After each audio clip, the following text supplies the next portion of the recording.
I couldn't wait. Hey, it's Romania Black. No, not after episode 22. I waited a couple days. I've waited a couple days and I was like, I can't. Episode 21 is about to come out on Patreon and episode 20 on YouTube. And I'd watched ahead. I'd watched episode 22 a few days ago, being like, okay, I'll go ahead and watch the episode for next week for Patreon. And then after it happened, I was like, and I waited a couple days and I waited a couple days and I was like, I can't wait any longer. So I'm sorry y'all have to wait, but oh my gosh, we're on the penultimate episode. The penultimate episode. And thank you, G. Malika, for telling me that there is a post-credit scene with this episode. Thank you. So good deal. Milverton's dead. Milverton's dead. Sherlock shot him. Sherlock's accepted being arrested. Moriarty's escaped, but he's afraid that now that Sherlock's taken a life, that he's going to come after Moriarty. And I'm like, will he though? I'm like, Sherlock wants to catch you, but does he want to kill you? You're like his murder boyfriend. I don't think he wants to kill you, but Moriarty thinks so. So, and then the Milverton's goons escaped. It was chaos last episode, and I loved it. It was probably my favorite episode of the series was last episode, which these are the last two episodes, so I'm doing a poll on Patreon, starting with episode 21. Back in episode 21, I did a poll on Patreon to see what y'all wanted me to do about the manga, because I do want to read the manga. I'm not going to react to the manga, at least not the initial volumes that cover what we've already gone through with the anime, but I've done a poll on Patreon, and so by the time I record the series finale next week, that poll will have ended, and I'll let you all know what people on Patreon decided to do with that. So I'll let you guys know what we decided to do, because I had like 3 or 4 different options of what to do with the manga, because the manga is kind of weird for this series. A lot of you noted that there's big chunks left out and rearranged, and I'm like, that's awkward. So I put a poll out on Patreon, so we'll see. I'll tell y'all next week what the poll ended up being. But I am going to read the manga, and I am going to talk about it with y'all. It's just how that happens is the other story, but I'm pretty darn excited about this episode. Yeah, we still got this episode and another episode at least. Holy cow. So yeah, no big deal. It's fine. It's all good. It's great. But yeah, I'm ready, y'all. I don't know what to expect. Funimation is horrifically prone to lagging, so hopefully it doesn't get too annoying. Last episode, it was great. There wasn't a big lag at all. So hopefully, fingers crossed, knock on wood, that doesn't happen. But yeah, let's dive into this, shall we? We are going to start episode 23. The Final Problem, Act 1. The final problem in the other Sherlock stories is where Moriarty and Sherlock have their final duel and Moriarty dies. I don't like that. But we'll see. We'll see if it's any... What I've liked about the series is that so far things have been similar and different from the novel, so we'll see how that pans out. But we're going to start that here in 3, 2, 1... and let's find out.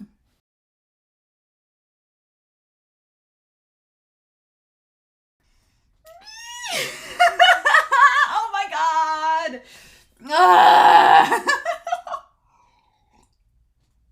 This was so worth the wait. Oh my gosh.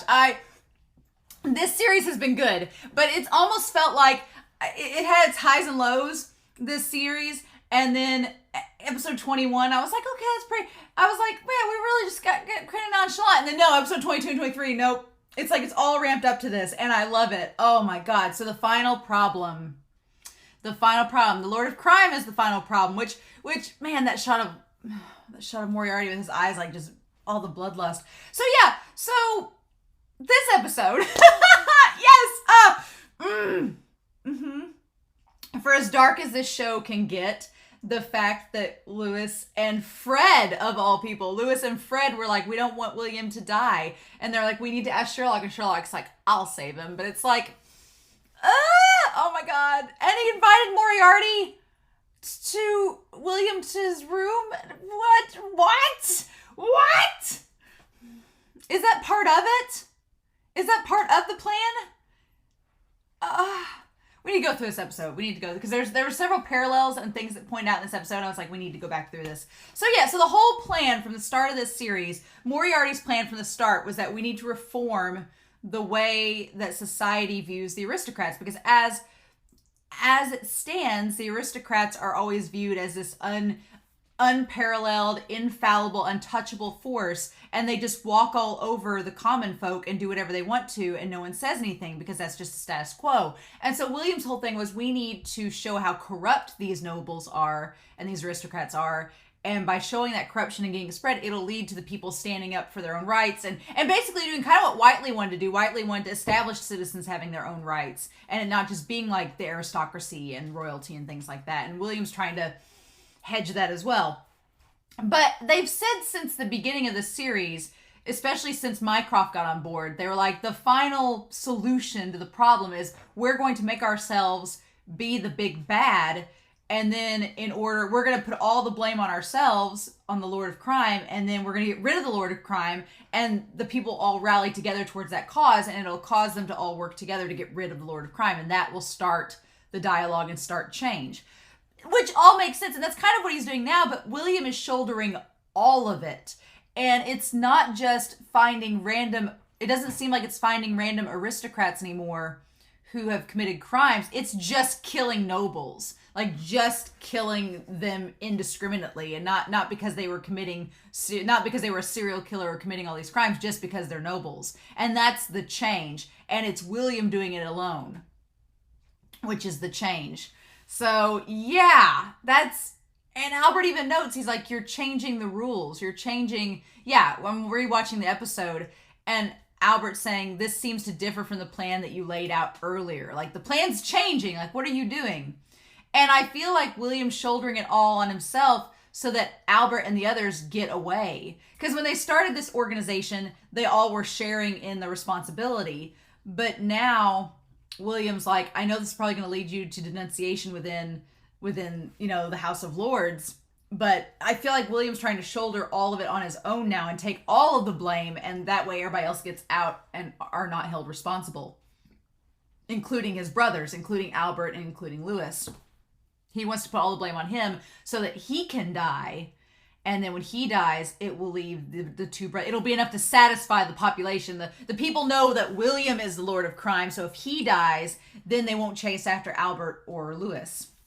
And Albert doesn't seem bothered by getting kicked out of the House of Lords. Albert has never really liked being nobility in this series. He's just gone along with it because it's been part of the plan. But I don't think Albert cares if he's nobility or not. He's like, my family was loaded. We got plenty of money stockpiled. I'm good. Lewis is the one that's like, I don't like this plan because you're all I have. You're my brother and I can't lose you. And I feel like we'll talk about Lewis and Moriarty versus Watson and Sherlock later in this episode. But they place Jack in charge of the mansion to make sure nobody gets in. That he keeps all the ruffians at bay and the population away from getting inside the mansion. Leave it to me.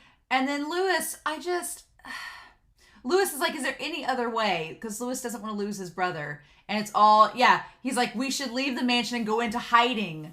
Lewis is like, we shouldn't stay here. Let's just leave. It's fine. And Moran stops him and is like, William's orders are absolute. Don't bring it up again. So Lewis has brought it up several times at this point. And Fred and Bond both in that moment Bond looks over at Fred because Fred looks down. Like, Fred and Lewis are on the same page. I don't know how Bond feels about all this. But William's like, we're beginning the final problem and getting rid of it. And I understand Lewis's feelings because Lewis, he's right. William and him have all they've ever had. And Albert, he's like, if I lose you, he's like, I feel like Lewis is like, what are you thinking, William? You're going to leave me all alone? Like, no, he doesn't want that to happen. And it's such a crazy parallel because you have, when John confronts Sherlock in the park and Sherlock apologizes, he tells John, he's like, look, I was thinking of protecting you, but I wasn't thinking of how you would feel if you lost me. So it's funny, Sherlock is acknowledging that John cares about Sherlock, and he's like, oh, you care about me, and I am an important part of your life, and I wasn't thinking of how you would be impacted if I was gone. He's like, and I'm sorry. He's like, I'll do better to think of myself next time and what that means to you. So Sherlock is acknowledging that other people care about him and that his life does impact them, and maybe he should be, wary of that. It's the polar opposite of William. William's thinking, nobody's going to miss me when I'm gone. It's a necessary evil. I need to go. My brother will be fine. He's a strong person. He's got Albert. He can do it. He's okay. I can't live without Lewis, but Lewis can live without me. That's kind of how he's thinking. And that's what Sherlock was thinking earlier in the last episode. He's like, well, Watson will be fine. If I get turned in, my life is inconsequential as long as Watson's okay. That's how William's thinking. William's like, my life is inconsequential as long as Lewis is safe and Albert is safe and the others are safe. I can die. Sherlock and William were on... Where William is at mentally now is where Sherlock was at last episode. But Sherlock, because John screamed at him and threw him up against a wall, Sherlock realized, oh, wait, yeah, this guy does care about me, and maybe my life does matter to other people, so I shouldn't just casually throw it away just because I don't care about it. And William's not there at all because Lewis hasn't thrown him up against a wall, or Sherlock hasn't thrown him up against a wall. So I thought that comparison was really interesting in this episode, especially seeing how Sherlock has been moving forward and William seems like he's stuck, and this is the only thing he assumes is going to happen. How Sherlock is going to save him, though, we're going to talk about this as we go through this episode, because I'm curious. Very curious. But yeah, Sherlock in the jail cell. I love how just annoyed he is. And of course it's because Mycroft's there. As soon as he said, what are you doing here? I'm like, oh, it's Mycroft. This deep-voiced man whose voice is so bass. Oh my God. And Sherlock's like, yeah, I killed a guy. I know. He was despicable, and he was an irredeemable dross who could not be apprehended. And Mycroft doesn't deny any of this. Sherlock's like, there's no way we could have let him go, and there's nothing we could have done, so this is a last resort.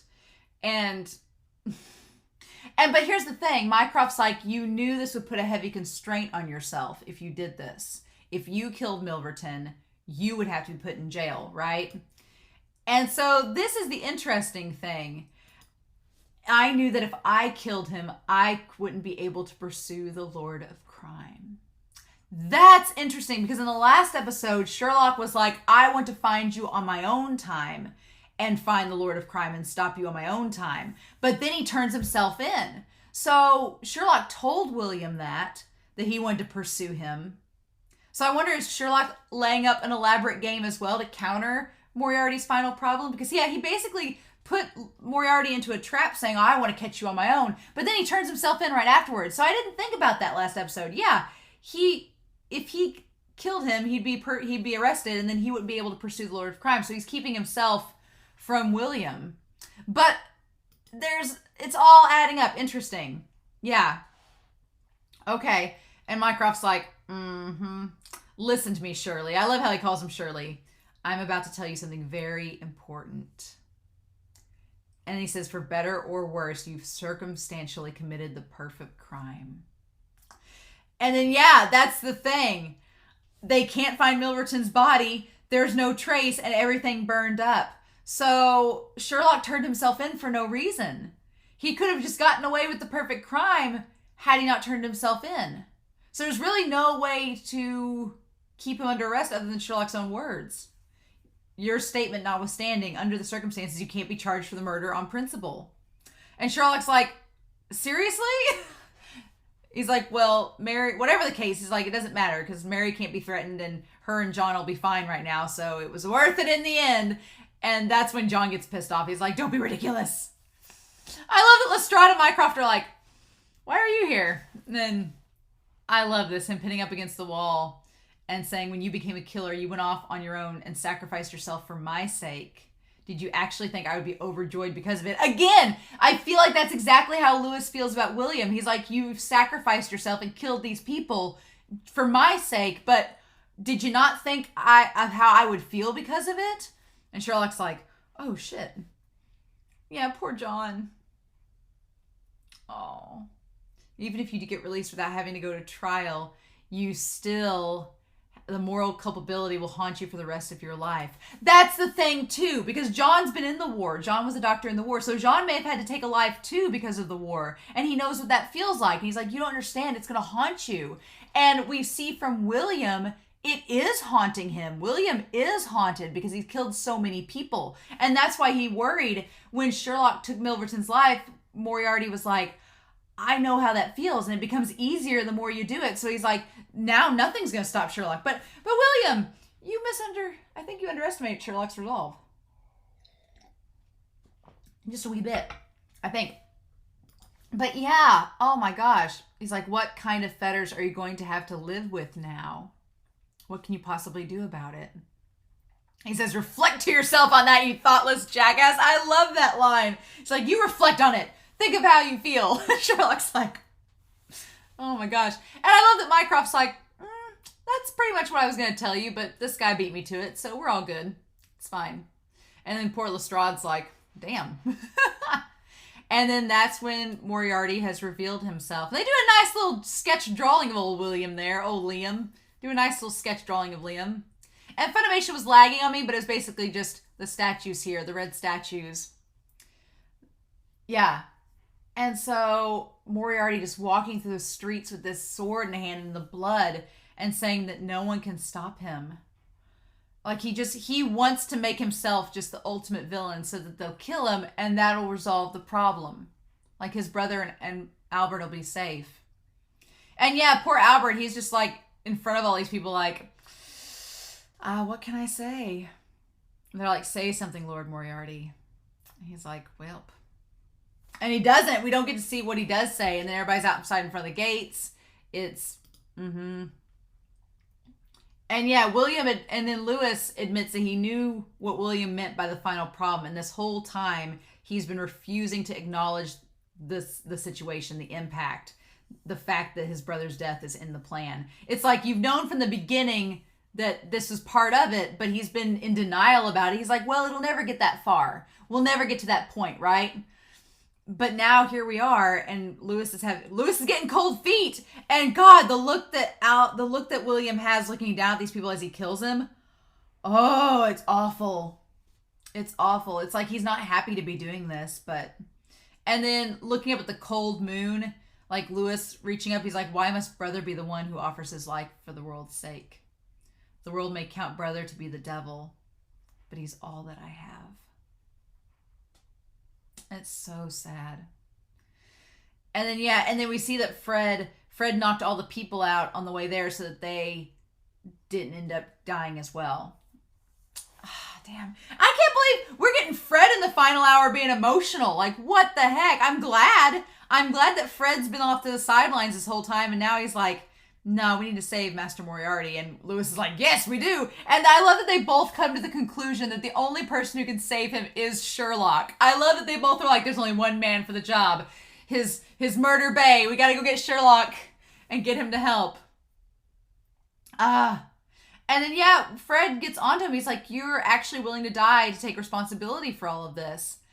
And then that's when William's like, this is not really for justice. He's like, I've been framing it like this. I've been framing it like that. And him smoking, at first I was like, when did he smoke? I was like, has he ever smoked? Did Sherlock teach you a bad habit? But at this point, it's almost like William, he talks about smoking polluting the lungs, but at this point he thinks he's going to die, so he doesn't seem, he's like, well, screw it. I don't care anymore. It's not going to matter. And he has like the blood on his gloves, like just staining it as he's smoking the cigarette. He's like, I don't consider the actions I'm taking to be in the name of justice. I've never believed that a person has the right to pass judgment on another. Which kind of ties to his character, but then that flies in the face of their whole plan, right? And Fred's like, wait, what? And him saying, no matter how heinous the person was, I am cognizant of the ever-accumulating offenses I am committing. He's like, even though they were awful, he's like, I know what I've done, and it's wrong in my scarlet-stained hands. There is no way, no matter what I do, to rub this stain out. And he's just like, I've sinned too much. I've killed too many people. He's like, I deserve this. I'm going to atone for my sins by just dying. And he's like, I want death. And Fred's like, wait, what? So he's like, so you see, Fred, I'm more than ready to die already. And him being happy about it, like since he was a kid. Oh, I don't like it. Mm-mm. And then there's all the roses and everything. And I love that Fred is like gonna write a letter and Lewis stops him. He's like, all I can do is appeal to him. It's like, I kind of want to see what this letter says because we get a glimpse of it when Lewis stops him. He's like, do you intend to betray brother Fred? And Fred's like, and that look on Fred's face! That look on his face! Oh my God, he looks like such a child there. He looks so innocent. Oh. He's like, and then he says, I see. That's what brother said. And so he tells him what William told him. It's like, I'll accept any punishment, but I can't go along with William dying, with William wanting to die. That's the thing. If William didn't want to die and he was just having to die for the cause, they're like, that's different, but this is not going with what we signed up for. Like, you want to die? No. It's not the way this works. You going on this suicide mission. Mm-hmm. And then Lewis agrees. Lewis is like, he doesn't want him to die either. Okay, and we don't really get to see, I'm trying to see that letter. It says, what does it say here? Revolution and unholy kin. And it says, my take on you, the you that determines it says, I am for the impossible, but you may be the only one who believes me. Your decision will change our future. Faithful for Fred. Okay, so that's his letter. You can't really read, you can read some of it in English, but basically saying like your decision is going to change our future. Okay, like trying to appeal to him to do something. It will not be possible for us to intervene without ruining the plan. But it will be the first time I've ever gone against William. Yeah, Lewis is like, and he touches the scar on his face. He's like, I've always stood there for my brother, but if this is the way that we have to save his life and I have to go against the plan to do it, then I have no regrets, even if I betray him. He's like, no, because it's worth it. He's my brother and I love him. And then, and at this point, we could be like, okay, yeah, Moriarty's been killing these nobles and it's bad, but it's all been part of the plan, right? It's been part of the theatrical show, right? And I was on board with it up until this scene when there's the kids involved. And I think even Moriarty at this point, he's like, he's just so bound and determined that he deserves to die. And to be fair, it is despicable that man threw his children in front of him as a shield. That's awful. Like if you're on the brink of death, you should be wanting to protect your kids, being like, spare the kids, kill me. But instead he throws them in front of him as a shield. Yeah, you could not be more despicable. Like, I do agree about that. But the kid coming up and saying, don't kill our father. Oh my God. And it's the boy and his brother and him saying, kill me instead. And for a split second, like how far William has fallen, for a split second, I was like, is he gonna kill the kid? And that look on his face as that kid begs him. And he just pushes the kid aside to kill the dad. And you could tell like him like pursing his lips like he doesn't want to do it, but he pushes him aside to kill him. Yeah. And like those kids crying and that little boy screaming Moriarty, that was like chilling, like the little boy screaming his name. And William just looks like he doesn't look like it's not retribution or anything at this point. Oh my God, I trampled down your own resolve to stake your life. I believe myself deserving of being killed by you right here. However cowardly though it may sound, I can't afford to die just yet. So yeah, he's like, if I didn't have other plans I still need to enact, I'd let you kill me here right now. And then that kid saying that you'll pay for this. Oh. And at this point, Moran's like, I can't follow you anymore. Yeah. And then, yeah, he doesn't tell William this. He's like, no longer can I even pull the trigger on your behalf. He's like, it's gone too far. It's too far. It's not, the only one who can save me now is Sherlock.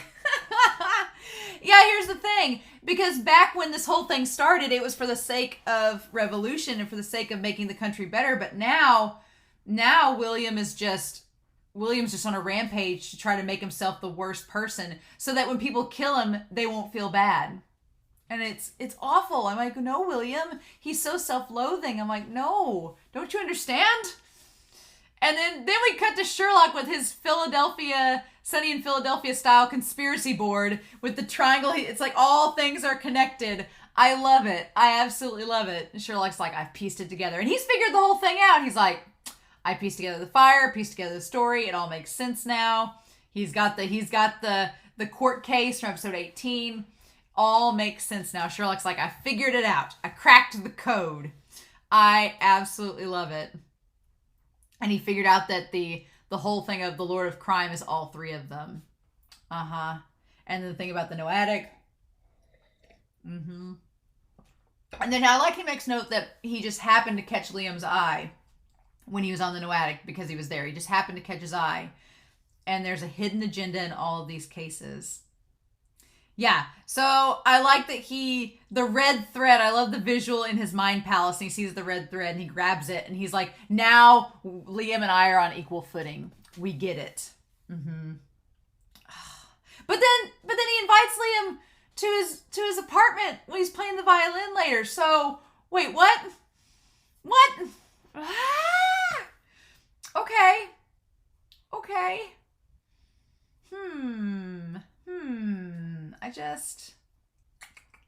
I don't know. I'm like, wait a minute. And so, yeah. And then the queen basically is like, wow, the Lord of Crime means to destroy pretty much all the privileged class in this country. And yeah, it's definitely a message, but she deciphers it as he means that he can kill anyone, anytime, anywhere. And I love that she's like, Director Holmes, bring Sherlock Holmes at once. And Mycroft's like, figured as much. He's like, my brother's getting in on this. And of course, he's worried about his brother too. So we have, brothers worried about brothers. And then I like that I didn't think anything was wrong with Sherlock's hair. He tries to pull it back, but that big old sprig sticks up. And his hair does not look good pulled back like that. He can't pull the Mycroft look out. He needs the fringe. He needs the bangs to make the look. Although I do like the tie. I like that Watson's like, put on a damn tie. But yeah, then he apologized to Watson and says all of that. And then they go see the Queen. I love it though. I love that they make amends and that Sherlock's like, I need to acknowledge that you are important to me, Watson. So sorry that I didn't say that before. You'll need an attack tie. Okay, so then they end up going to Her Majesty's. And there's Lestrade and all of them are there. Thank you, Rolf, for coming in our time of our nation's need. Yes. I like that Sherlock's just a little bit bow-legged, if you look at his thing. If you look at his stance. And Dr. John H. Watson is Sherlock Holmes. She says, yeah, he's like, it's an honor made to your acquaintance, Your Majesty. Like, I was just waiting for him to be like, I'm the more handsome brother of the Holmes family. And Mycroft's like, And so then we don't get to hear what their plan is. She just calls him and we don't get to hear what it is. So, saving that damn mystery for next episode. We don't get to see what the deal is. Dang it. And then, yeah, Sherlock and Mycroft, or Sherlock and Watson, they meet up with Mike. And he says, how bold of you, Shirley. So apparently Sherlock's plan is bold, whatever it is. And then Sherlock's not amused. He's like, this situation that Liam has risked his life to create is an opportunity that will not come again. If things do not change now, then the one way or another, this country is finished. And then Mycroft says, so it seems that you've realized his design as well. And Sherlock seems surprised, like, oh, you knew about this too? Like, really? And you weren't on my conspiracy board. And Mycroft's like, oh, I've been in on it. He's like, then you understand him too. Okay. And he says goodbye. And Watson's like, see ya. And then Mycroft, being concerned for him, saying, don't get yourself killed, Shirley. So, okay. So theory time. Sherlock has figured out what Moriarty's game has been from the start. He's figured it out. And he's figured it out that Moriarty is shouldering all the blame and burden himself so that he can become the villain, and that when they kill him, it'll be the end of everything and it'll help mend all the fences and start the revolution and move things forward like he originally wanted to. Sherlock's figured that out.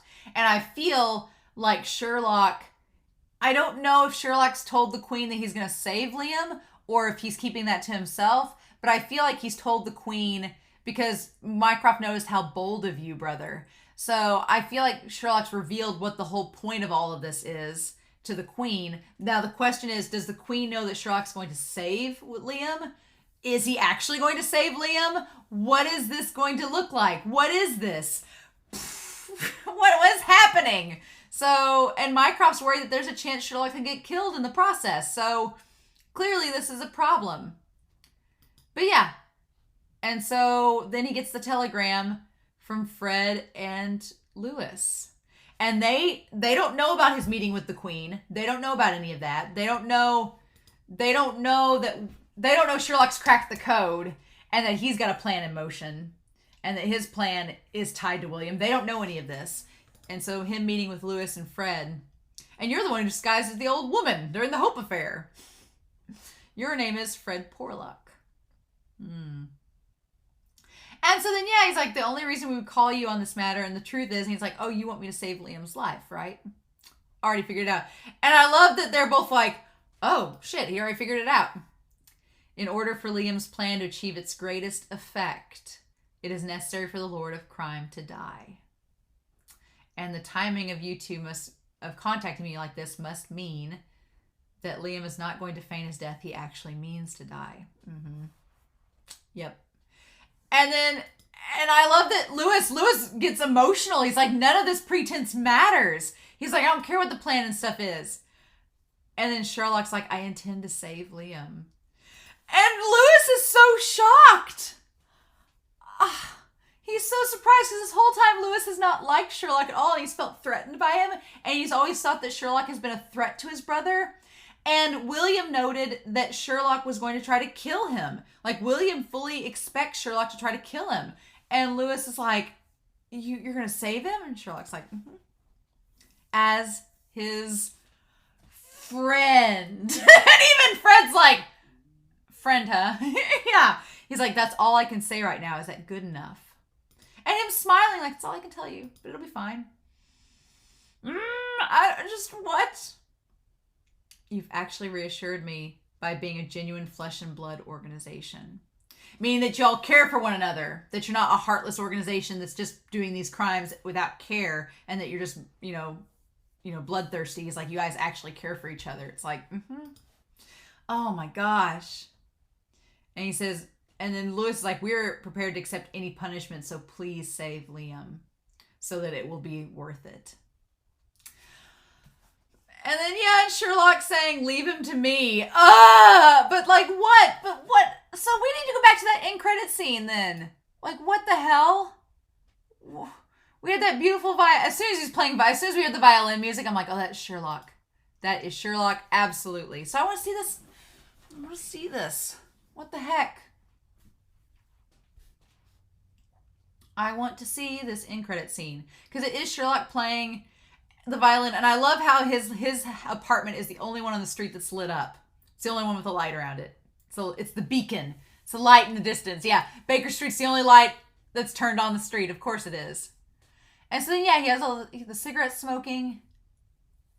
And then William walks into the room, into his apartment. Oh my gosh. And him saying, can I ask you to take this tale, the tale of Sherlock Holmes's nemesis, and bring it to a close? And he says, of course.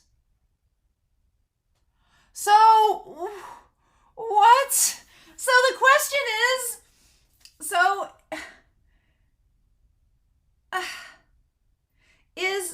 does Moriarty know that Sherlock is trying to save him?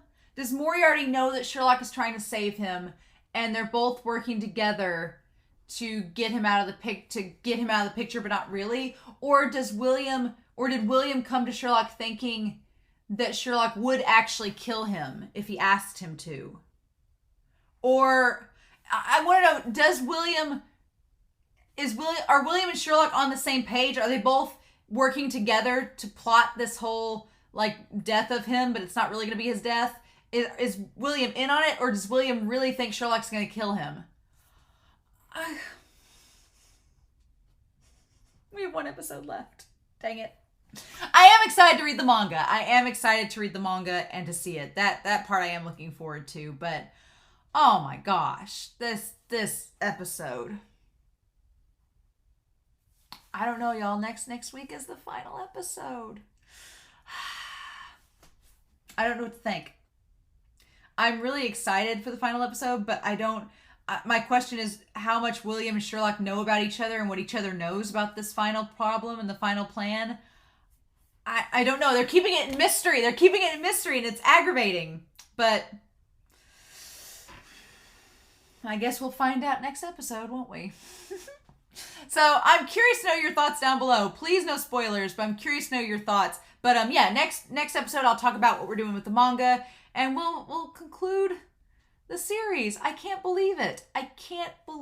So yeah. But in the meantime, I hope you all have a wonderful week. Please stay safe, take care, and yeah, I'll be back next week with the season finale, the series finale of Moriarty the Patriot. Bye.